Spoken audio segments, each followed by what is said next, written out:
Навчны микрофон ирээс ажиллахгүй байна. Холбоо авах.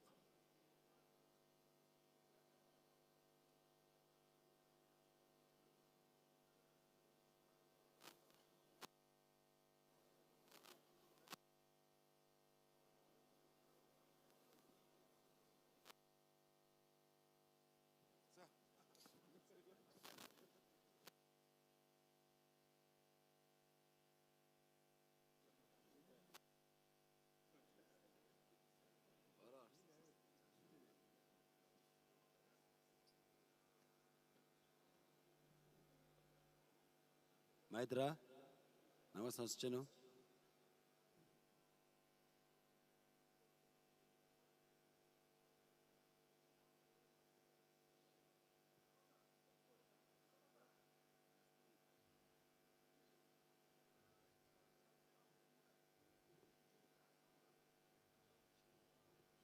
Удамжлалт цагаан туг нь Монгол улсын төрийн хүндрлийн бэлэг мөн гэж заасан байдаг.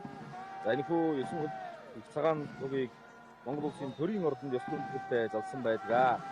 Цагаан зүсний адууны хөфөлдөлөөр хийдэг учраас цагаан сүл хэмээн нэрлсэн байна. За нэгэн жолоондор нэгдсэн монголчууд 1206 оны 100 Эхэзэн Чингис хааныг их Монгол улсын хаан ширээн дөргөмжлөхдөө 9 цагаан туг амбацгаж Эхэзэн хаан тогсолтондөө мөргөн ёсолж байсан гэгэн түүх үлджээ. За энэ үеэс цагаан туг Монгол улсын төр өнө мөнхөд мандан бадарч төр улс төмөн олон амар төвшин аж төрхийн бэлгэд болон төрийн ордонд өргөнөө залгаж иржээ. За угс үлдний орой дээр нь алтан шармал төмрөөр ургасан гал бүхий 3 үзүүрд ган сарайтай түүний доорх дуграг сарнаас цагаан хялсан хөлтийг 81 нүхнээс нарийнхан гэсэн одоо ямааны ярьсаар эхэлж унжуулсан байдгийн байна.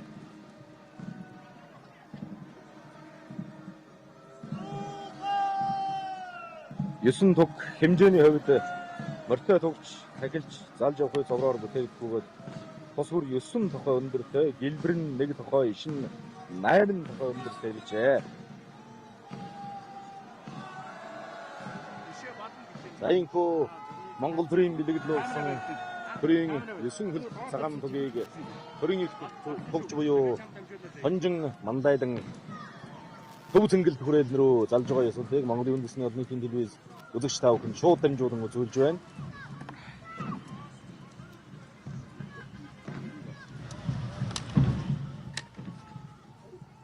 Долгор төрийн 2235 их Монгол улс сан байгуулсны 820 жилийн ой үндэсний эрхчлөө тусгаар тогтнодоо сэргээ мандуулсны 115 жил ардын хувьсгалын 105 жилийн ой үндэсний хоёр наадмын хүрээнд төрийн 9 хөл цагаан тугийг төрийн ордноос төв цэнгэлт хүрээлэн рүү инхүү залж байна.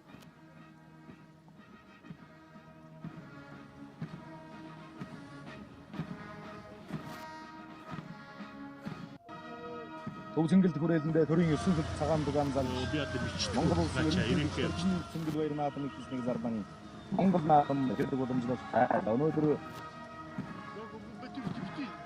их Монгол улсын байгуулсны 820 жилийн ой ардын хувьсгалын 105 жилийн ойн хүрээнд төр төмний цэнгэл баяр наадамд 1024 бүх барилдаж өнөөдөр баяр наадмын нээлтийн дараа 2-ын даваанаас хэвтэн барилдан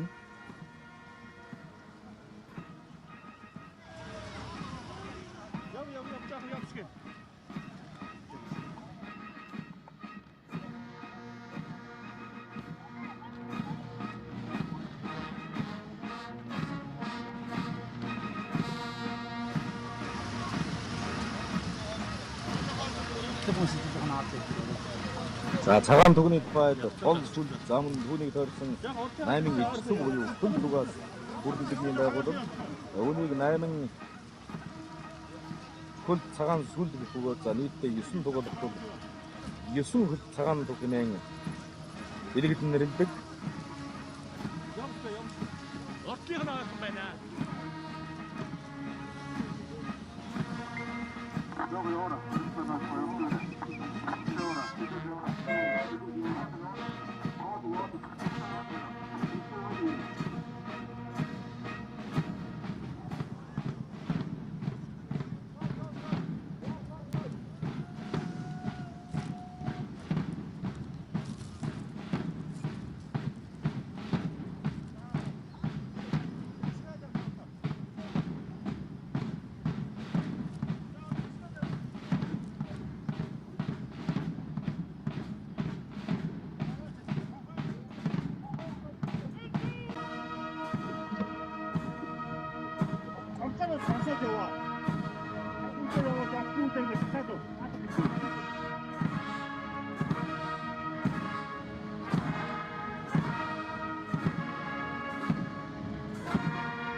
бүтээлүүдэд Улаанбаатар жилийн 100 олон мөрний тэргуунд 9 хөлт цагаан туга хатган босгож олон монгол хуурхны нэгэн Чингис хаан гэдэг цолыг аваад Монголын ванд улсын ван хэмээх цол бүтээсэн байдаг.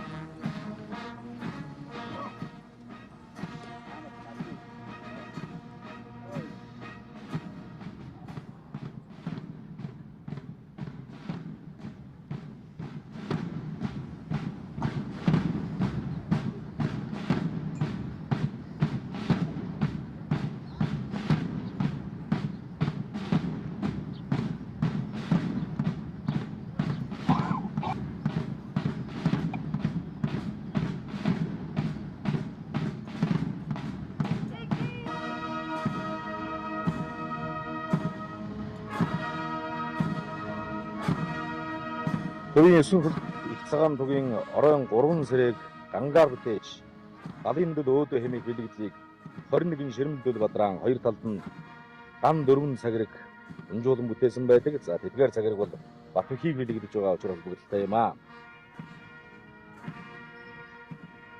За сүлдний тухайд их цагаан өргөөг дуурайдан бүрхүүл хийж цагаан хялгасаар торлон гэрийн ханыг төлөөлүүлсэн юм байна.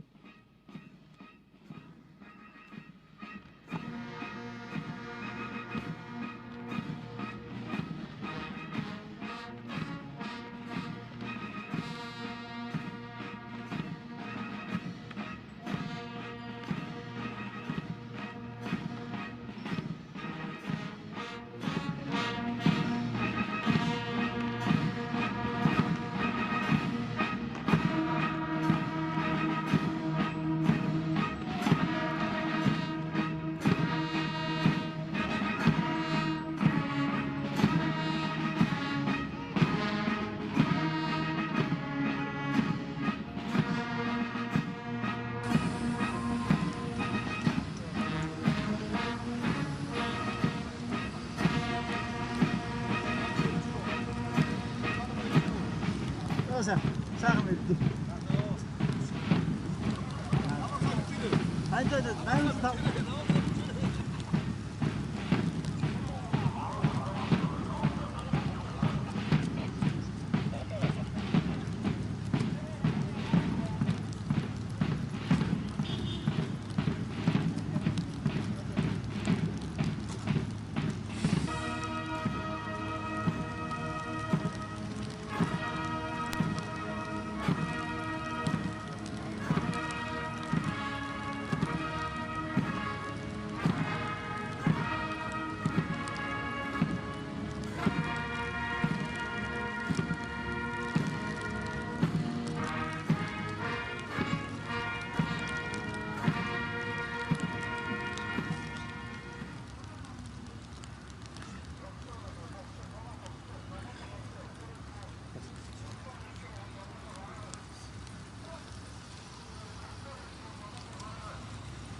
сайн цагта танд юм уу? манай аймзал тавьсан шүү дээ. Өө тийм үү? Ээ. Хас царайтай сууж амтдаг шүү.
цагаан тугандаа мөргөж одоо ингэж хаан ширээн суваа их Монгол улсаа байгуулваа гэж ингэж байгаа. За тэгэхээр зэрэг тэр юу хэлж ийм гэхээр зэрэг их Монгол гэж бүхэл бүтэн улс байгуулаад за тэгээд 1189 онд Чингис хаан одоо цол өргөж байгаа шүү дээ. Хамаг Монголын хам болгоод. За тэгээд 1206 онд их Монгол улсаа байгуулахад Чингис хаан буюу Дадай хааны хаан цолыг өргөж дахин гэж өргөмжилж байгаа байхгүй юу. Тэгэхээр бүхэл бүтэн тэр ертөнц захныг байлдан дагуулсан том эзэн төрөн байгуулаад тэгээ хаан ширээнд сууж байгаа тэр эрхэм хүнд 9 хөл цагаан туганд хүндэтгэл үзүүлж байгаа. Тэгээд бол энэ Монгол төмний хувьд энэ 9 хөл цагаан туг ямар эрхэм дээд байсан бэ гэдэг нь ноос төвчөнд дээр маш тодорхой гэж байна. За тэгээд тэр цагаас хойш 9 хөл цагаан тугийг төрийн маш том ёсол хүндэтгэл үзүүлж одоо гаргаж одоо хүндэтгэл үзүүлдэг, тахдаг, тайдаг байсан ийм уламжлалууд бол байсаар ирсэн. За ингээд тэгж явсаар байгаад одоо 20-р зуунтай залуучуудтай. Тэгээ 20-р зуун мэдээж нийгэм мэдээлэл шал өөр нөхцөл болсон учраас энэ хооронд бол эсвэл цагаан тугийн уламжлал үлгэрсэн гэсэн. За үүнээс өмнө бол халах өөр хушуунуудад энэ 9 хөл цагаан тугийг газар бас дахиж тайж байсан. Тэр нь тэгэхээр зэрэг ач холбогдол гэж та асуудаг. Тэгэхээр яагаад энэ 9 хөл цагаан тугийг Ерөөсөө Монгол сан байгуулалтын 8 хүн үндэсний ихэнх дээж үнд зүйлтэй холбоотой. Монгол хүмүүс бол энэ 50 шодрог ёс. За тэгээд төр ёсны сөрх хүч түүнийг илэрхийлэх энэ цагаан тугнаас хүн болон ажил авч түүнээс ирч энерги авч ингэж улс их орноо тогтвортой ийм өргөн дэлгэр сайхан ингэж авч явж ирсэн байна л да. За тэгээд ингээд тодорхой хэмжээний нийгэм цаг үеийн өөрчлөлтөөс болж уламжлал бүлгэрсэн үү бүлгэрсэн. За ингээд 1992 шинэ үндсэн хууль төрийн хэмжээ буюу за ингээд шинэ үндсэн хууль дээр энэ Монгол төмний залж байна. Төр үндсэн хууль дээр мэдээж одоо төрийнхөө том бэлэгдүүдийг тусгаж өгч шүү дээ тийм ээ. Төрийн далбаа, сүлд.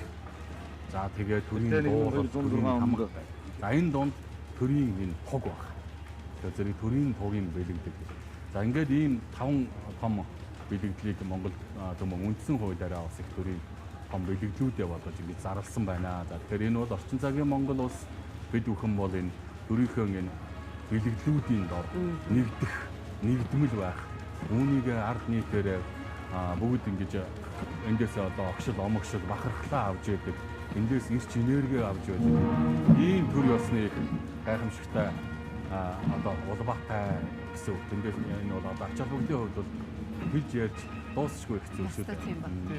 Тэгэхээр энэ жоохон дэлгэрүүлж ямар байна? Одоо оройн сэрээ за хэлбэр дүрс хинжээ нь одоо энэ ямар түүхэн одоо эзлэдүүд нь яг ямар түүхэн одоо тэгэлгүй яг энэ ийм учиртай. Монголын үндсэн хууль шүү дээ. Үндсэн хуулиас их сурвалжтай байгаа. Үндсэн хууль дээр саний ярьсан энэ төрийн бэлэгдлийн тухай нэг өрчсөн заасан.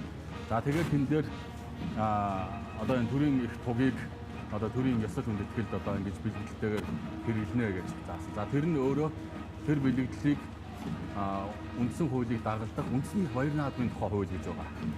За монголчуудын одоо энэ төрийн бэлэгдлийн тухай хууль гэж байгаа. Энэ хоёр хуулиар яг энэ төрийн бэлэгдлүүдийг бүгднийг хэрхэн ямар хэмжээр хийцтэй хийх юм гэдгийг төрийн бэлэгдлийн тухай хуулинд заагаад өгсөн. За ингээд үндэсний баяр наадмын тухай хуулийн дээр бол үндэсний баяр наадмын өмнөх өдрүүдэд энэ төрийн 9 хөл цагаан тугийг цэнгүүлнэ.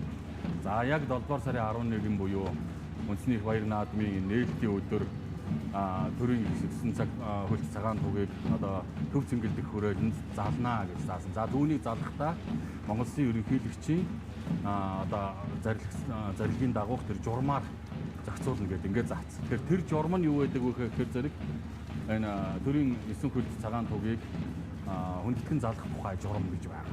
За энэ бол одоо ингээд өнөөдөр одоо бидний харж байгаа энэ бүх зан үйлүүд энэ морд энд байгаа хонжин их тугчин за ингээд дагалдах зэрэг дайчаа тийм ээ. Энэ бүгд бол тэр журам дээр бүр ингэж нэг бүрчлэн тодорхой бичсэн байгаа.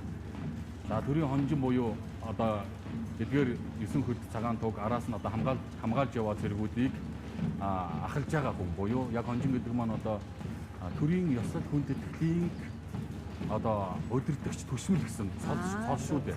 цол. Тийм цол. Тэр энэ Юан бүрний үеэс улбаатай ийм төрийн ёслолыг яг ингэж хариуцдаг ийм хүнийг хонжин гэж нэрдэг. Энэ цол байна гэдэг. Тийм одоогор бол яг энэ төрийн ёслолыг өдөртдөг ийм хүн байна. Цол гэсэн. За энэ бол голдуу энэ хүсний жанжин штабын даргын томилсон одоо энэ зөвчний том цолтой ийм ёслол зан үйл төрийн ёслолыг даргууд сайн мэддэг ийм хүнээр тавьдаг байна. За тэгэхээр зэрэг энэ 9 хүнд цагаан тугийг 1992 онд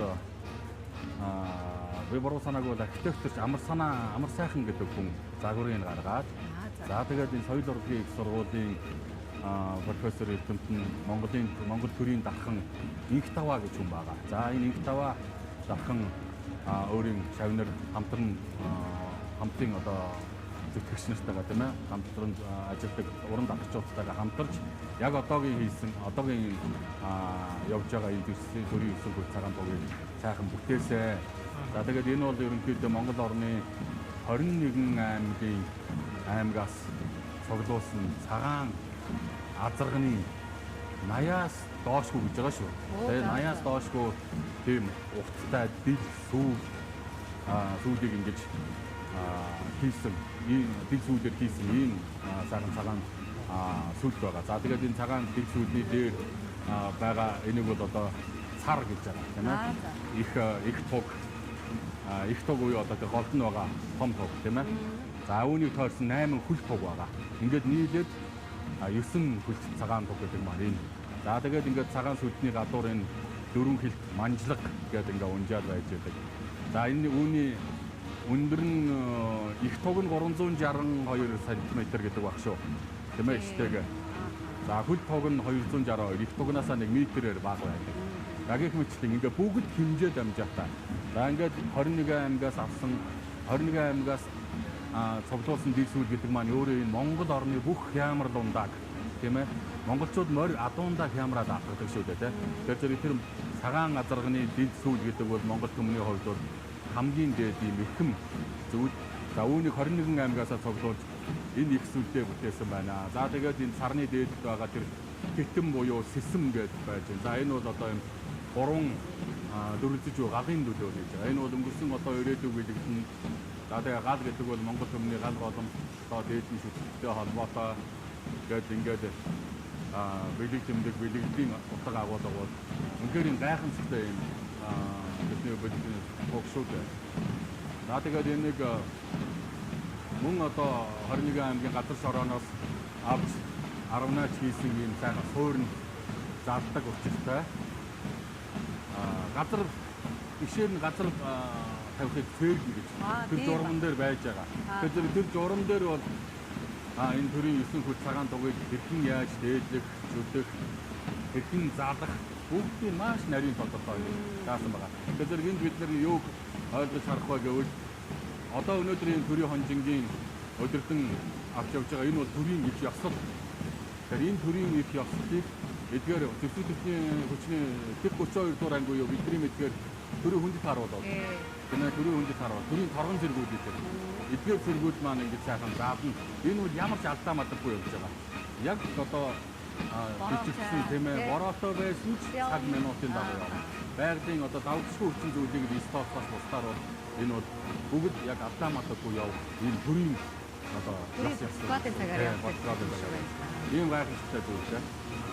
Тэр одоо их тог болоо одоо хөл тог нэг одоо өндөр уртан над ингээд сантиметрээр байгаа нь тийм хэдэн килограмм бол таа шүү. Ойролцоогоор. За энэ нэлээд жинтэй багш би одоо би харгуун зэрэгтэй явж үзэг болохоор өргөж үзээгүй. Гэхдээ энэ нэлээд жинтэй байгаа. Нэлээд жинтэй байгаа. Мэдгүй энэ яг одоо ч мэдгүй багцаагаар багтаа нэг 30 кг байгаа байлгүй. Тэгэхээр нэг гараараа ингэж тийм. Гэхдээ энэ 9 хүч цагаан тугийг заалж байгаа энэ шаран мордууд ард нь явж байгаа тэр бүрэн зүсмийн энэ хамгаалтанд явж байгаа зэргүүдийн тэр бүрэн зүсмийн ийм адуунууд байгаа.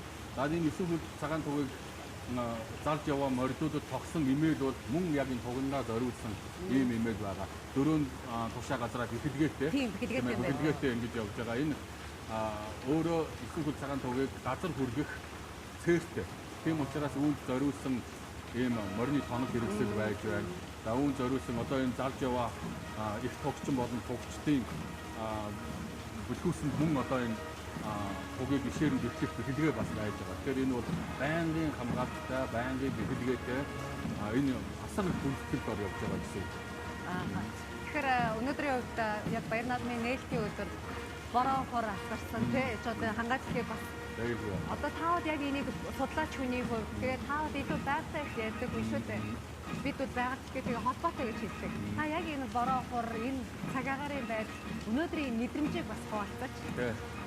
Ер нь Монгол төрийн наадам, үндэсний баяр наадам хэдийн жил нар хур тэгшэрсэн байна гэдэг нэг сайхан үгтэй. Нар хур тэгшэрнэ гэдэг бол өөрөө байгалийн хамгийн төгс зохицол монголчууд нэг 2-3 хүүхэд багтаага илчиж байгаа юм л да. Нартай байна гэдэг бол сайхан дэлгэр цагаа гинжээ, дуртай байна гэдэг бол манга чих хол тийм ээ өвс ногоо ургамал одоо мал аж ахуй маань тэр чигээрээ сайхан дэлгэр дэглэлбэр хангалуун байхыг бэлэгдэж байгаа. Тэр утгаараа ерөнхийдөө ганцаа жил байсан ч наадмын өдрүүдэд бороо орох тохиолдол илбэг. Тэгэхээр зэрэг энэ маань өөрөө юу хэлээд байна гэхээр зэрэг монголчууд энэ байгаль дэлхийтэйгээ дээрээс нь үндэсний баяр ёслол, төрийн ёслолууд нь бас холбоотой мэт. Тийм одоо шууд холбоотой гэж хэлэхэд бас хэцүү. Энэ холбоотой мэт. Ягаад гэвэл монголчууд өөрсдөө бидний өөрсдөө тэнгэр заяат ард түмэн гэдэг байгаль дэлхийтэйгээ бүүн холбоотой ард түмэн гэдэг тэр утгаараа энэ байгаль дэлхийн маань өөрөө бас энэ баяр цэнгэл ёслолын үед бураа хайрладаг байгаль тэнгэр дэлгэн гэж хэлдэг шүү дээ. Тийм ээ тэнгэр дэлгэн нь өөрөө их дэлхийн нь өөрөө Монгол түмэнд бас хайр хишгээ өгж байгааг нэг илэр мөн. Гэхдээ бас мэдээж бороо хор их хэлбэг байхаар үер усны бас аюул байгаа. Энийг бол бид нар бас бодитоор бас тооцож явах хэрэгтэй. За тэгээд мэдээж монголчууд бол борооч байсан, нафтаач байсан үндэснийхээ баяр цэнгэл наадмыг хийдгээрээ хийн. Барил бүхчүүд мань зүлэг ногоон дэвжэн дээрээ барилддаг араа барилдан тийм ээ наадмын бэлтгэлийг хийж явахдаа нойтон талбай дээр барилдаж бэлтгэл хийж байгаа шүү дээ. Мэдээж чинь наадмын өдрүүдэд заавал болоо бороо тэрийг өөрчлөлт таах аргагүй учраас тийм учраас тэрэндээ зохицоод бэлтгэлээ хийн. Уяач нар маань хэрвээ бороотой байвал гэж ингэж тооцож борио уйн урд өдөр нь тэнгэрээ шинжсэн л байгаа шүү дээ тийм ээ. Маргааш бороо орох гэх мэтчлэн бүх зүйл Монгол төрийн ёс ёслогоо үндэсний баяр цэнгэл наадмууд бол байгальтайгаа уялдаа холбоотой байгальтаа дасан зохицсон юм шинжтэй явдгаараа бас гайхамшигтай. Одоо ингээд үсгийг харахад яг сайхан ингээд эсэх хөлт цагаан туг манай хонжин заам одоо төрийн хүндэт харуулууд маань ингээд их сайхан харагдчих. Энэ бол яаж ч юм нэг тийм хүн бүрт нэг омогшил төрүүлж байгаа Монгол хүн гэдгээ нэг мэдэрч байгаа. Яг тэр мэдрэмжийг надтай адилхан олон хүмүүс авч байгаа гэж итгэж байна. Даган баясч явж байгаа ард түмэн ч гэсэн те энэ мэдрэмжийг бас тээж байгаа байх. Тэгэхээр хүн бүрт нэг тийм яаж хүндтгэвэл зүйтэй вэ? Эсэх хөлт цагаан тугаа гэдгийг та бас хэлж өгөөч. За ингээд хардад үрхээр сүр бараалтаа сайхан. За энд явж байгаа энэ 32 морьтой яваа. За 32 морьтны хамгийн ихний морьтон бол төрийн хонжоо.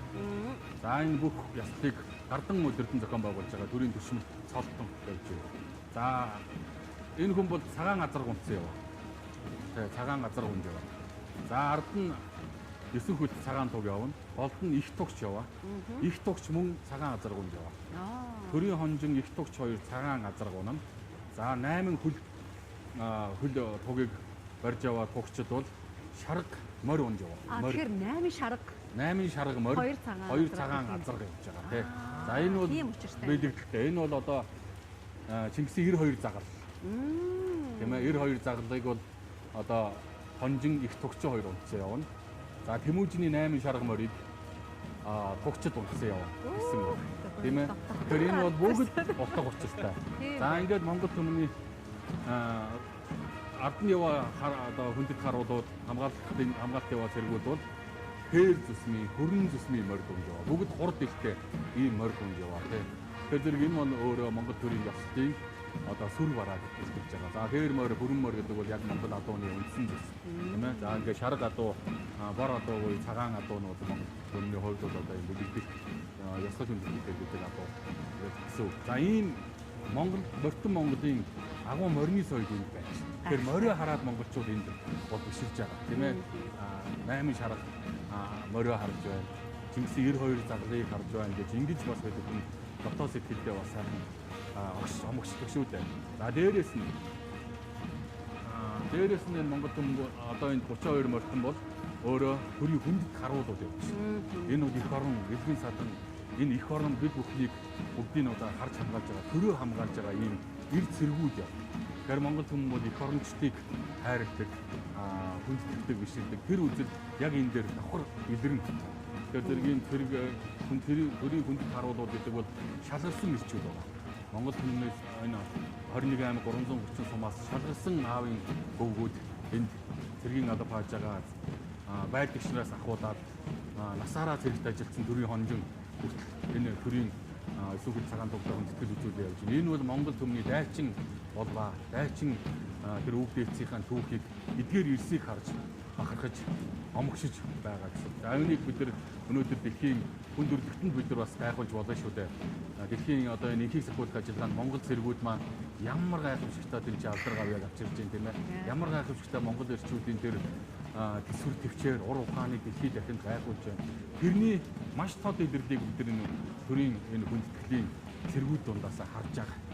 Дөнгөж өчигдөр юу боллоо шүү дээ. Одоо Монгол төрийн далбааны хүндэтгэлийн үед тэнд Монгол эрчүүдийн жавхаад бид нар бүх цэрэг хүчний байгууллагуудын парадын дундаас харж. Тэгэхээр ингэж Монгол эрийн ямар жавхаа гэдгийг мөн одоо эндээс харж болж. За дээрээс нь хамгийн гол үндсэн зүйл болох төрийн 9 хүч цагаан туг. Монгол түмэн бол төрийн өршөө, төрийн сүлд өршөө гэж зайлшгүй тийм ээ. Төрийн сүлд гэдэг бол яг энэ бол төрийн сүлд нь бол арай өөр байдаг. Гэхдээ төрийн сүлд, төрийн туг, төрийн далбаа борог бол агуулгын за энэ бол харагдах байдлаараа нэг нь одоо соёмбоо дээрээ давсан төрийн далбаа тийм ээ. За төрийн сүлд гэдэг маань одоо нэг морио дээдсэн тийм ээ. Бадмаг гэмпа цэцэн дээр байж байгаа морио дээдсэн. За төрийн туг өөрийн агуулгатай, өөрийн биелэгдэлтэй. Гэхдээ бүгдээрээ Монгол түмний зээж сэтгэл зүтгэн хөрмөн шүүдэ гэдэг нэг тийм ийм сайхан дотно сэтгэл. Нөгөө нэг хайр инэрл, төрийн ивэл, төрийн тэр хүч, төрийн сүр жавхаа гэдэг бүх зүйлийг агуулсан ийм байдлаараа гайхамшигтай. За тэгээ төрийн сүр гэдэг бол илүү их хүндэтгэлтэй төрийн ордондоо жилийн 365 хоног төрийн ордондоо залардаг.